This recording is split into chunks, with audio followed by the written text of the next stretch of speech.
بسم اللہ الرحمن الرحیم۔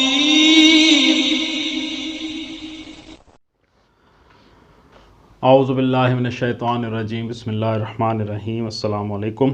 آج آپ کا میزبان ڈاکٹر کاشف بشیر تفہیم القرآن سیریز کی قسط نمبر 361 کے ساتھ آپ کے سامنے حاضر خدمت ہے، جس میں ہم انشاءاللہ العزیز سورہ القصص کی آیت نمبر 61 سے لے کر 75 تک کا ترجمہ اور تفسیر آپ کے سامنے پیش کریں گے، اور اس حصے کا موضوع ہے توحید الہی کی نشانیاں۔ بسم اللہ الرحمن الرحیم۔ افمن وعدناہ وعدا حسنا فهو لاقیہ کمن متعناہ متاع الحیاۃ الدنیا ثم هو یوم القیامۃ من المحضرین۔ ترجمہ: بھلا وہ شخص جس سے ہم نے اچھا وعدہ کیا اور وہ اسے پانے والا ہو، کبھی اس شخص کی طرح ہو سکتا ہے جسے ہم نے صرف حیات دنیا کا سر و سامان دیا ہو اور پھر وہ قیامت کے روز سزا کے لیے پیش کیے جانے والا ہو۔ تفسیر میں آتا ہے، یہ ان کے عذر کا چوتھا جواب ہے۔ اس جواب کو سمجھنے کے لیے پہلے دو باتیں اچھی طرح ذہن نشین ہو جانی چاہیے۔ اول یہ کہ دنیا کی موجودہ زندگی، جس کی مقدار کسی کے لیے بھی چند سالوں سے زیادہ نہیں ہوتی، محض ایک سفر کا عارضی مرحلہ ہے۔ اصل زندگی جو ہمیشہ قائم رہنے والی ہے، آگے آنی ہے۔ موجودہ عارضی زندگی میں انسان خواہ کتنا ہی سر و سامان جمع کر لے اور چند سال کیسے ہی عیش کے ساتھ بسر کر لے، بہرحال اسے ختم ہونا ہے، اور یہاں کا سب سر و سامان آدمی کو یوں ہی چھوڑ کر اٹھ جانا ہے۔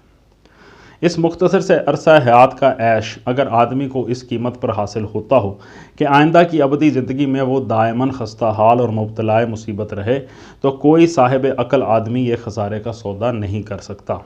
اس کے مقابلے میں ایک عقل مند آدمی اس کو ترجیح دے گا کہ یہاں چند سال مصیبتیں بھگت لے، مگر یہاں سے وہ بھلائیاں کما کر لے جائے جو بعد کی دائمی زندگی میں اس کے لیے ہمیشگی کے عیش کا موجب بنے۔ دوسری بات یہ ہے کہ اللہ کا دین انسان سے یہ مطالبہ نہیں کرتا کہ وہ اس دنیا کی متاع حیات سے استفادہ نہ کرے اور اس کی زینت کو خواہ مخواہ لات ہی مار دے۔ اس کا مطالبہ صرف یہ ہے کہ وہ دنیا پر آخرت کو ترجیح دے، کیونکہ دنیا فانی ہے اور آخرت باقی، اور دنیا کا عیش کم تر ہے اور آخرت کا عیش بہتر۔ اسی لیے دنیا کی وہ متاع اور زینت تو آدمی کو ضرور حاصل کرنی چاہیے جو آخرت کی باقی رہنے والی زندگی میں اسے سرخرو کرے، یا کم از کم یہ کہ اسے وہاں کی ابدی خسارے میں مبتلا نہ کرے۔ لیکن جہاں معاملہ مقابلے کا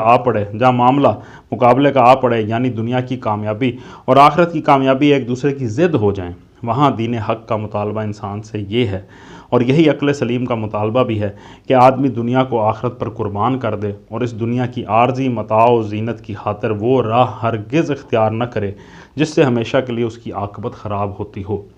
ان دو باتوں کو نگاہ میں رکھ کر دیکھیے کہ اللہ تعالیٰ اوپر کے فکروں میں کفار مکہ سے کیا فرماتا ہے۔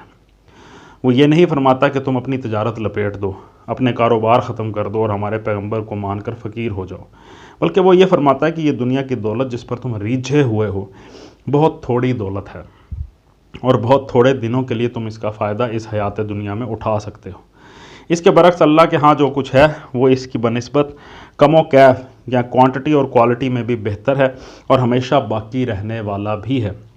اس لیے تم سخت حماقت کرو گے اگر اس عارضی زندگی کی محدود نعمتوں سے متمتع ہونے کی خاطر وہ روش اختیار کرو جس کا نتیجہ آخرت کے دائمی خسارے کی شکل میں تمہیں بھگتنا پڑے۔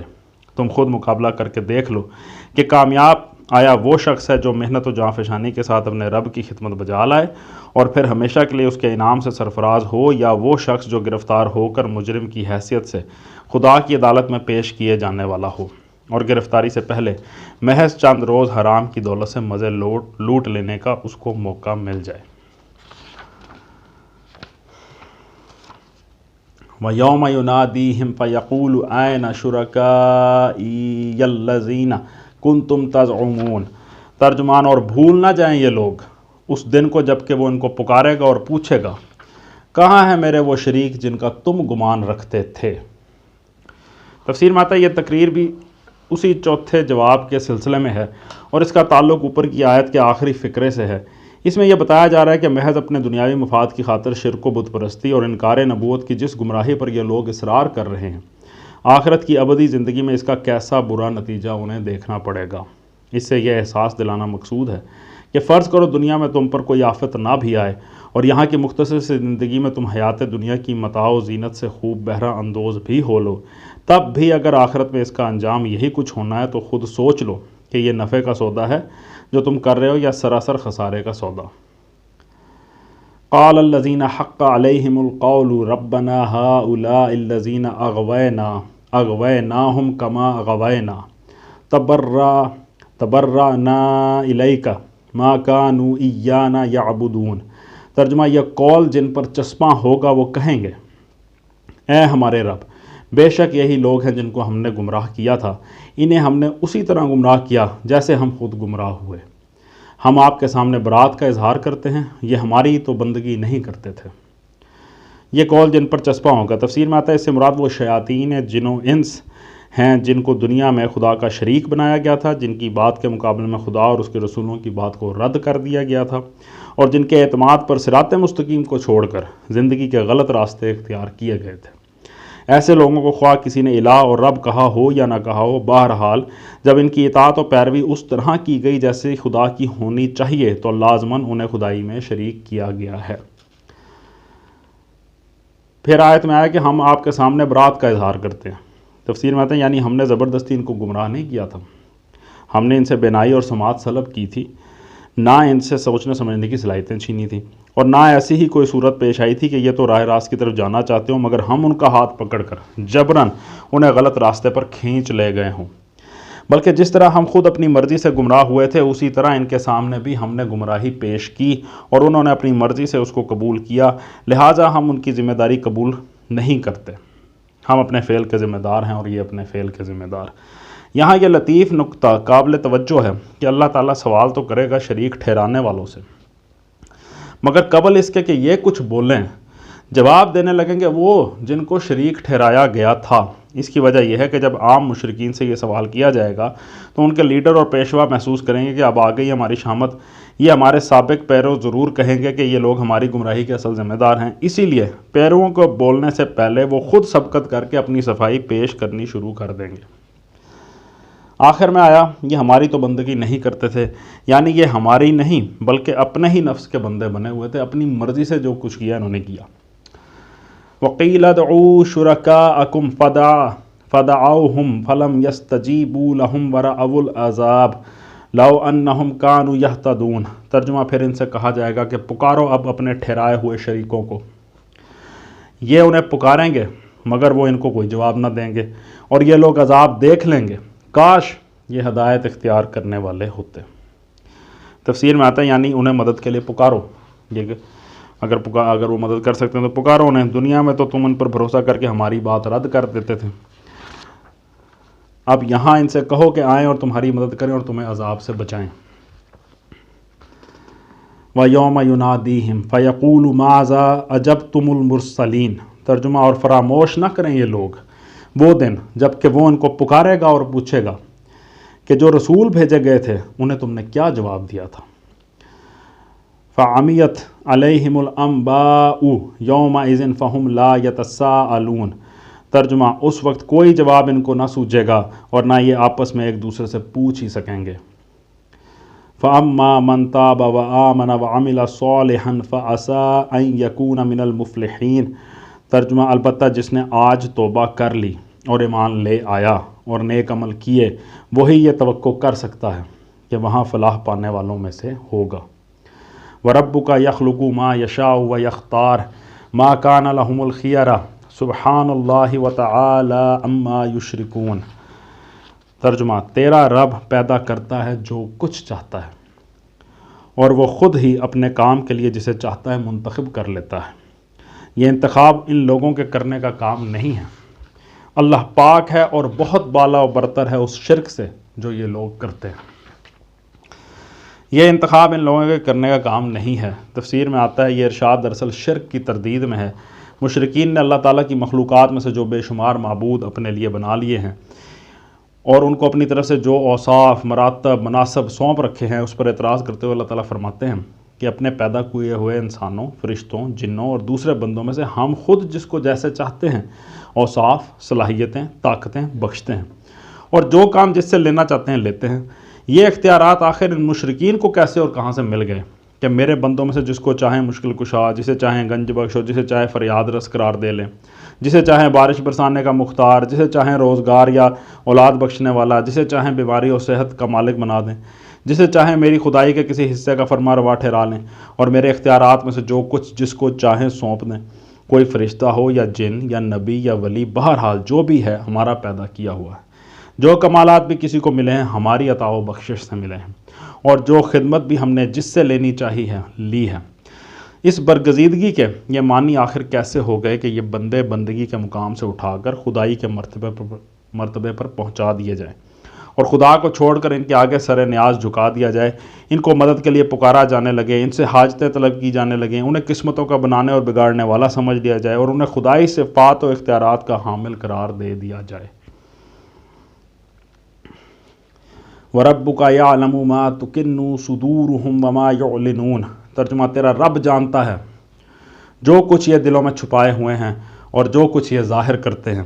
تفسیر میں آتا ہے اس سلسلہ کلام میں یہ بات جس مقصد کے لیے ارشاد فرمائی گئی ہے وہ یہ ہے کہ ایک شخص یا گروہ دنیا میں لوگوں کے سامنے یہ دعویٰ کر سکتا ہے کہ جس گمراہی کو اس نے اختیار کیا ہے اس کی صحت پر وہ بڑے معقول وجوہ سے مطمئن ہے، اور اس کے خلاف جو دلائل دیے گئے ہیں ان سے فی الحقیقت اس کا اطمینان نہیں ہوا ہے، اور اس گمراہی کو اس نے کسی برے جذبے سے نہیں بلکہ خالص نیک نیتی کے ساتھ اختیار کیا ہے، اور اس کے سامنے کبھی کوئی ایسی چیز نہیں آئی ہے جس سے اس کی غلطی اس پر واضح ہو۔ لیکن اللہ تعالیٰ کے سامنے اس کی یہ بات نہیں چل سکتی، وہ صرف ظاہر کو نہیں دیکھتا، اس کے سامنے تو آدمی کے دل و دماغ کا ایک ایک گوشہ کھلا ہوا ہے، وہ اس کے علم اور احساسات اور جذبات اور خواہشات اور نیت اور ضمیر اور ہر چیز کو براہ راست جانتا ہے۔ اس کو معلوم ہے کہ کس شخص کو کس کس وقت کن ذرائع سے تنبیہ ہوئی، کن کن راستوں سے حق پہنچا، کس کس طریقے سے باطل کا باطل ہونا اس پر کھلا، اور پھر وہ اصل محرکات کیا تھے جن کی بنا پر اس نے اپنی گمراہی کو ترجیح دی اور حق سے منہ موڑ لیا۔ وَهُوَ اللَّهُ لَا إِلَٰهَ إِلَّا هُوَ لَهُ الْحَمْدُ فِي الْأُولَىٰ وَالْآخِرَةِ وَلَهُ الْحُكْمُ وَإِلَيْهِ تُرْجَعُونَ۔ ترجمہ، وہی ایک اللہ ہے جس کے سوا کوئی عبادت کا مستحق نہیں، اسی کے لیے حمد ہے دنیا میں بھی اور آخرت میں بھی، فرما روائی اسی کی ہے اور اسی کی طرف تم سب پلٹائے جانے والے ہو۔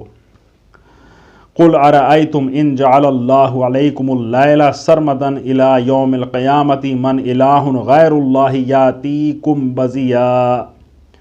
بَضِيَاءً أَفَلَا تَسْمَعُونَ۔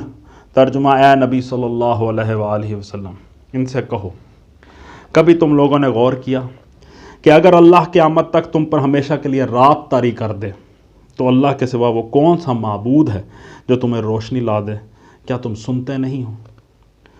قُلْ أَرَأَيْتُمْ إِنْ جَعَلَ اللَّهُ عَلَيْكُمُ النَّهَارَ سَرْمَدًا إِلَىٰ يَوْمِ الْقِيَامَةِ مَنْ إِلَٰهٌ غَيْرُ اللَّهِ يَأْتِيكُمْ بَلِيلٍ تَسْكُنُونَ فِيهِ أَفَلَا تُبْصِرُونَ۔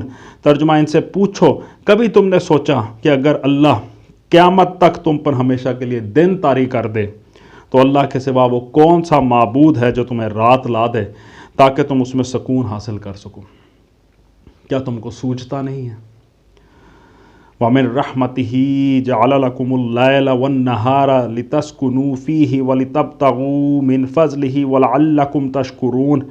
ترجمہ، یہ اسی کی رحمت ہے کہ اس نے تمہارے لیے رات اور دن بنائے تاکہ تم رات میں سکون حاصل کرو اور دن کو اپنے رب کا فضل تلاش کرو، شاید کہ تم شکر گزار بنو۔ وَيَوْمَ يُنَادِيهِمْ فَيَقُولُ أَيْنَ شُرَكَائِيَ الَّذِينَ كُنتُمْ تَزْعُمُونَ۔ ترجمہ، یاد رکھیں یہ لوگ وہ دن جب کہ وہ انہیں پکارے گا، پھر پوچھے گا، کہاں ہیں میرے وہ شریک جن کا تم گمان رکھتے تھے؟ وَنَزَعْنَا مِن كُلِّ أُمَّةٍ شَهِيدًا فَقُلْنَا هَاتُوا بُرْهَانَكُمْ فَعَمِلُوا أَنَّ الْحَقَّ لِلَّهِ وَضَلَّ عَنْهُمْ مَا كَانُوا يَفْتَرُونَ۔ ترجمہ، اور ہم ہر امت میں سے ایک گواہ نکال لائیں گے، پھر کہیں گے کہ لاؤ اب اپنی دلیل، لاؤ اب اپنی دلیل۔ اس وقت انہیں معلوم ہو جائے گا کہ حق اللہ کی طرف ہے اور گم ہو جائیں گے ان کے وہ سارے جھوٹ جو انہوں نے گھڑ رکھے تھے۔ لاؤ اب اپنی دلیل، تفسیر میں آتا ہے یعنی اپنی صفائی میں کوئی ایسی حجت پیش کرو جس کی بنا پر تمہیں معاف کیا جا سکے، یا تو یہ ثابت کرو کہ تم جس شرک، جس انکار آخرت اور جس انکار نبوت پر قائم تھے وہ برحق تھا اور تم نے معقول وجوہ کی بنا پر یہ مسلک اختیار کیا تھا، یا یہ نہیں تو پھر کم از کم یہی ثابت کر دو کہ خدا کی طرف سے تم کو اس غلطی پر متنبہ کرنے اور ٹھیک بات تم تک پہنچانے کا کوئی انتظام نہیں کیا گیا تھا۔ صدق اللہ العلی العظیم۔ الحمدللہ آج ہم نے سورہ القصص کی آیت نمبر 75 کا ترجمہ اور تفسیر آپ تک پیش کیا۔ اللہ تعالیٰ کا لاکھ لاکھ شکر ہے کہ اس نے ہمیں مسلمانوں کے گھر پیدا فرمایا، ہمیں یہ ایمان کی دولت بائے برتھ مل گئی۔ یقین جانیے ہم تمام مسلمان، ہم بڑے چنے ہوئے لوگ ہیں۔ اللہ تعالیٰ نے ہم پہ بڑی مہربانی کی ہے اور ہم اتنی بدبختی سے زندگی گزار رہے ہیں جس کی کوئی حد نہیں ہے، اتنی ناشکری سے زندگی گزار رہے ہیں جس کی کوئی حد نہیں ہے۔ اللہ تعالیٰ کا لاکھ لاکھ شکر ہے اس کی اس مہربانی کا۔ اللہ سے دعا ہے اللہ تعالیٰ ہمیں اپنی بہترین توفیق سے نوازے کہ ہم صراط مستقیم کی تحقیق کرنے والے بنیں، اس پہ چلنے والے بنیں، اس کے لیے دنیاوی فائدوں کو قربان کرنے والے بنیں۔ اسی دعا کے ساتھ آپ سے اجازت چاہیں گے۔ اپنا بہت خیال رکھیں۔ آپ لوگوں کا بہت بہت شکریہ۔ اللہ حافظ۔